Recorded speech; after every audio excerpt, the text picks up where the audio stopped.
ดีตผ่านมายอมรับว่าเมียเคยมีผู้ชายมือสองคนนี้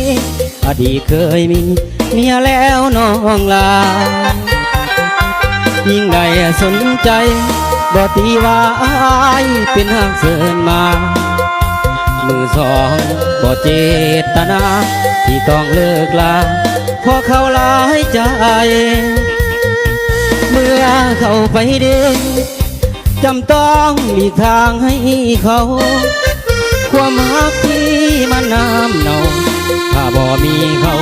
ก็คงบ่ตาย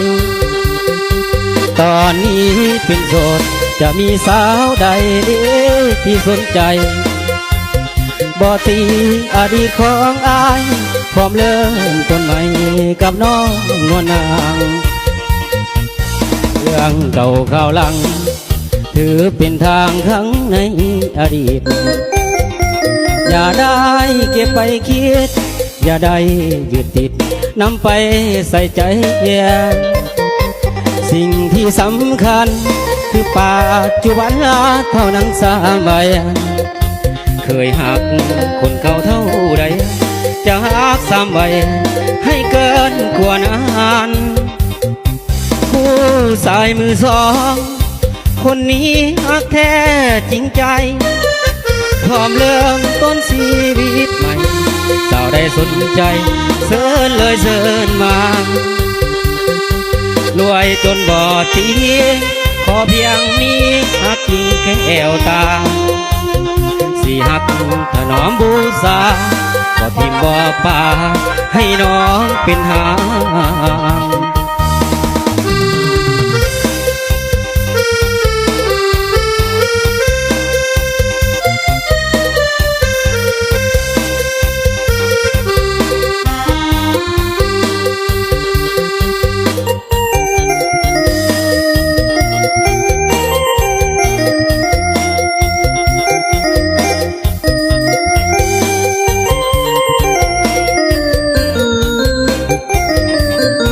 เรื่องเก่าข่าวหลัง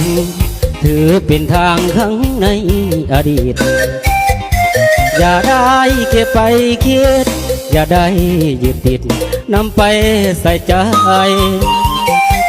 สิ่งที่สำคัญคือปัจจุบันเท่านั้นสมัยเคยหักคนเก่าเท่าใดจะหักซ้ำไว้ให้เกินกว่านั้นผู้สายมือสองคนนี้หักแท้จริงใจพร้อมเริ่มต้นชีวิตใหม่สาวได้สนใจเชิญเลยเชิญมารวยจนบ่ตีขอเพียงนี้หักยิ่งแก้วตาสิหักถนอมบูชาบ่ทิมบ่ป่าให้น้องเป็นหาง